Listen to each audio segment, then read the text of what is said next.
दोस्तों नमस्कार, मैं कमल कुमार न्यूज़ निर्णय में आपका स्वागत है। राम मंदिर में चंदे की कथित गड़बड़ी का क्या है पूरा मामला, अब तक क्या हुआ। बीती 7 जून को समाजवादी पार्टी प्रमुख और पूर्व मुख्यमंत्री अखिलेश यादव ने एक्स पर राम मंदिर के चढ़ावे से जुड़े करोड़ों रुपए गायब होने का आरोप लगाया था। उन्होंने एक्स पर लिखा, समस्त विश्व में भगवान राम के उपासकों के लिए एक बेहद संवेदनशील समाचार है कि राम मंदिर के चढ़ावे की करोड़ों की रकम गायब पाई गई है। वहीं अयोध्या के जिलाधिकारी शशांक त्रिपाठी ने बीबीसी हिंदी को बताया, राम मंदिर के चढ़ावे को लेकर जो भी आरोप लगाए गए हैं उनके संबंध में आवश्यक कदम उठाए जा रहे हैं। मामले की जांच जारी है। जांच पूरी होने के बाद संबंधित तथ्यों और जानकारियों को सार्वजनिक किया जाएगा।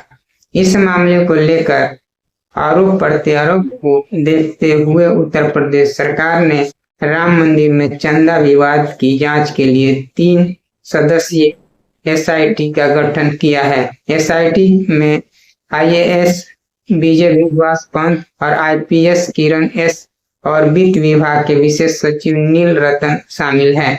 यह विशेष जांच दल एसआईटी सोमवार को अयोध्या पहुंच गया।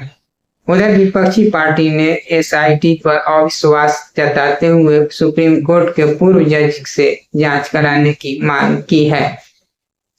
जांच पूरी होने के बाद टीम अपनी रिपोर्ट उत्तर प्रदेश सरकार को सौंपेगी। राम मंदिर के चढ़ावे या चंदे में हेरफेर को लेकर स्थानीय स्तर पर समय समय पर सवाल दे रहे हैं। अयोध्या से समाजवादी पार्टी के सरकार में मंत्री व पूर्व विधायक पवन पांडे ने बीबीसी हिंदी से कहा, यह लूट कोई नई नहीं है।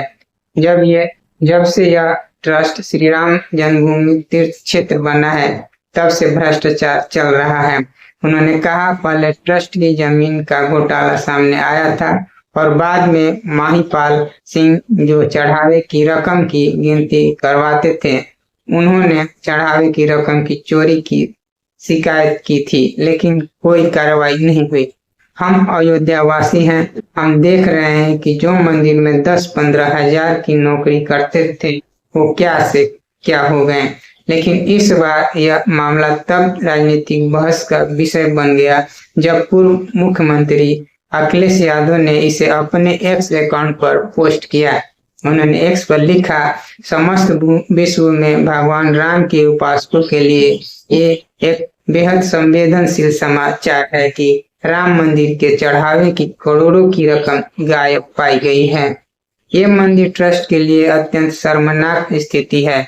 कोई भी सफाई देने के लिए सामने नहीं आना चाहता। न्यायालय से स्वतः संज्ञान लेने की मांग है कि इसका सीधा संबंध वैश्विक स्तर पर समस्त सनातनी समाज की प्रभु राम में गहरी आस्था से जुड़ा है। सरकार की चुप्पी संदिग्ध है। उसी दिन अखिलेश यादव ने एक्स पर दूसरा पोस्ट करते हुए लिखा कि ट्रस्ट में सभी सदस्यों को एक साथ बैठाकर स्पष्टीकरण दिया जाए और आंकड़ों के मिलान के लिए सीसीटीवी के साक्ष्य का सहारा लिया जाए। जैसे ही सारे ट्रस्ट एक साथ बैठेंगे तो सच तत्काल बाहर आ जाएगा, क्योंकि उनमें हर कोई एक जैसा नहीं है। इस हेराफेरी की शंका के केंद्र में जब कोई एक व्यक्ति विशेष है ही नहीं, तो फिर किसी एक के स्पष्टीकरण का क्या महत्व है। पिछले 9 दिनों में अखिलेश यादव राम मंदिर के चंदे में कथित गड़बड़ी के मामले को लेकर अपने एक्स हैंडल पर लगातार 8 पोस्ट कर चुके हैं। स्थानीय भाजपा नेता रजनीश सिंह ने भी प्रधानमंत्री को पत्र लिखकर राम मंदिर निर्माण के लिए जुटाई गई समर्पण निधि की केंद्रीय जांच ब्यूरो यानी सीबीआई और प्रवर्तन निदेशालय ईडी से जांच कराने की मांग की है। वहीं दूसरी ओर राम मंदिर आंदोलन के प्रमुख चेहरा रहे और बजरंग दल के संस्थापक विनय कटियार ने भी पत्रकारों से चढ़ावे की राशि में कथित गड़बड़ी को गंभीर मामला बताया है। विनय कटियार ने कहा, यह गंभीर मामला है और इस पर लोग बलिदान हुए हैं। हमारे और कल्याण सिंह जैसे लोग जेल गए हैं। कल्याण सिंह ने इस्तीफा दिया था। इस समय जितने हैं सब चोर हैं, इनकी छुट्टी विनय कटियार करेगा। ये 2 दिन के अंदर या तो भाग जाएंगे या जेल के अंदर जाएंगे। आधिकारिक जानकारी के अनुसार श्री राम जन्मभूमि मंदिर ट्रस्ट के अनुरोध पर उत्तर प्रदेश सरकार ने एसआईटी का गठन किया है। 3 सदस्यों की टीम तीर्थ क्षेत्र में दान पत्रों को लेकर लगाए जा रहे आरोप की जांच कर शासन को अपनी रिपोर्ट देगी। वहीं दूसरी ओर अयोध्या के समाजवादी पार्टी के सांसद अवधेश प्रसाद ने प्रेस कॉन्फ्रेंस कर इस मामले की जांच उच्च न्यायालय से कराने की मांग की है। अवधेश प्रसाद ने पत्रकारों से कहा, यह लूट राष्ट्र के सबसे बड़ी लूट है। यह प्रभु श्री राम के मंदिर की लूट है। इसकी उच्च स्तर पर जांच होनी चाहिए। उच्चतम न्यायालय द्वारा एक टीम गठित की जाए और वह टीम जांच करे। उसके पहले ट्रस्ट के सभी सदस्यों को सस्पेंड कर दिया जाए, जिससे जांच किसी भी प्रकार से प्रभावित न हो सके।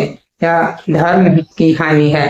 सपा सरकार में पूर्व मंत्री व विधायक पवन पांडे ने बीबीसी से कहा, पहले लेखाधिकारी महिपाल ने चंपत राय से लेकर अनिल मिश्रा से दान के पैसे में हेरफेर की शिकायत की लेकिन कोई कार्रवाई नहीं हुई। इसका मतलब है कि यह लूट लगातार चल रही थी।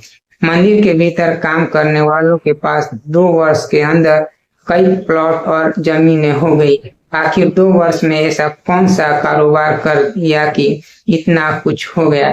सरकार एसआईटी की जांच करा रही है। भगवान जाने क्या होगा। प्रभु श्री राम स्वयं अपनी रक्षा करें।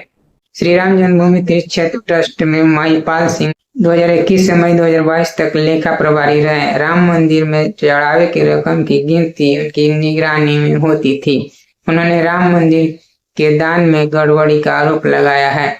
महिपाल सिंह के मुताबिक उन्होंने जब चढ़ावे की रकम में कथित गड़बड़ी की शिकायत कार्यालय की साप्ताहिक बैठक में की तो उनकी जगह अन्य लेखा प्रभारी की नियुक्ति कर दी गई, जिसके बाद उन्होंने स्वयं इस व्यवस्था से दूरी बना ली। जब बीबीसी हिंदी ने महिपाल सिंह से बात करने की कोशिश की तो उन्होंने अपनी जान का खतरा बताकर बात करने से इनकार कर दिया। उन्होंने बीबीसी हिंदी से कहा, मुझे जान से मारने की धमकी मिली है। मैं बेहद दबाव और तनाव में हूँ।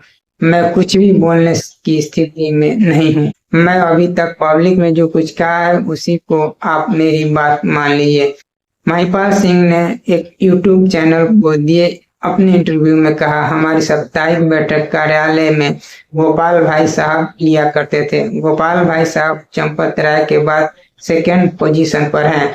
जब मैंने गोपाल भाई साहब को चढ़ावे में गड़बड़ी की बात बताई तो दूसरे दिन मेरे स्थान पर अनिल मिश्रा एंड ट्रस्ट के सदस्य ने मेरे स्थान पर किसी और को बैठा दिया। पूर्व लेखा प्रभारी महिपाल सिंह ने इसी इंटरव्यू में चढ़ावे की रकम के अलावा चढ़ावे की धातुओं में भी गड़बड़ी की बात कही। श्री राम जन्मभूमि तीर्थ क्षेत्र ट्रस्ट के महासचिव चंपत राय ने एक वीडियो जारी कर चढ़ावे में किसी प्रकार की गड़बड़ी से इनकार किया। उन्होंने वीडियो में कहा कि श्री राम जन्मभूमि तीर्थ क्षेत्र अपने भिन्न भिन्न कार्यों का ऑडिट समय समय पर करता रहा है। हमने श्री राम जन्मभूमि तीर्थ क्षेत्र ट्रस्ट के महासचिव चंपत राय और ट्रस्ट के वर्तमान 14 सदस्यों में एक डॉक्टर अनिल मिश्रा से बात करने की कई बार कोशिश की, लेकिन उन्होंने कोई जवाब नहीं दिया। समाजवादी पार्टी के मुखिया और पूर्व मुख्यमंत्री अखिलेश यादव ने 9 जून को एक्स पर पोस्ट कर कई बिंदुओं पर जांच की मांग की है। उन्होंने एक्स पर लिखा, कौन है इन सब के पीछे जो देश की सनातनी आस्था से खिलवाड़ कर रहा है। चढ़ावे में चोरी का पाप करने वालों को कौन बचा रहा है। इस अपराध के तार किन किन लोगों से जुड़े हैं और कितनी दूर तक जाते हैं। कौन ऐसा अधर्मी है जिसके हाथ में इस पूरे कांड की लगाम है। इस घपले का सरगना कहाँ छिपा बैठा है। भाजपा नेता और कई बार के सांसद बृजभूषण शरण सिंह ने राम मंदिर के चढ़ावे में कथित गड़बड़ी के सवाल पर पत्रकारों से बात करते हुए बड़े लोगों से डरने की बात कही। ब्रिजभूषण शरण सिंह के बयान को ट्रस्ट के सदस्यों के ताकतवर होने से जोड़कर देखा जा रहा है। ब्रिजभूषण शरण सिंह ने पत्रकारों से कहा, अगर मैं सत्य बोल दूंगा तो बहुत परेशानी में आ जाऊंगा, क्योंकि वो श्री राम जन्मभूमि तीर्थ क्षेत्र ट्रस्ट बहुत बड़े लोग हैं। सत्य बोलने की हिम्मत अभी हमारी नहीं है, कभी समय आएगा तो बोलेंगे। वहीं स्थानीय भाजपा नेता रजनीश सिंह ने दोबारा पत्र लिखकर प्रधानमंत्री से कई बिंदुओं पर जांच की मांग की है। रजनीश सिंह ने बीबीसी हिंदी से कहा, रामाशंकर यादव और टिन्नू चंपत राय का कई सालों से ड्राइवर है, क्योंकि राम मंदिर में एक कलम लेकर अंदर नहीं रहता सकता, लेकिन टिन्नू गाड़ी के अंदर कुछ भी रहे बिना हुए अंदर तक जाती है। इस लूट के टिन्नू के अलावा भतीजा मनीष यादव, मिश्रा अनिल मिश्रा, अनुकल्प मिश्रा और अविनीश मिश्रा जैसे कई नाम है। सबके पास करोड़ों की संपत्ति हो गई है, जिसकी जांच होनी चाहिए। एक चेन है उसकी ये लोग कड़ी से कड़ी सहयोगी को करने के निष्कर्ष निकालते हैं। दोस्तों बस इतना, फिर अगली वीडियो के साथ हाजिर होंगे। नमस्कार।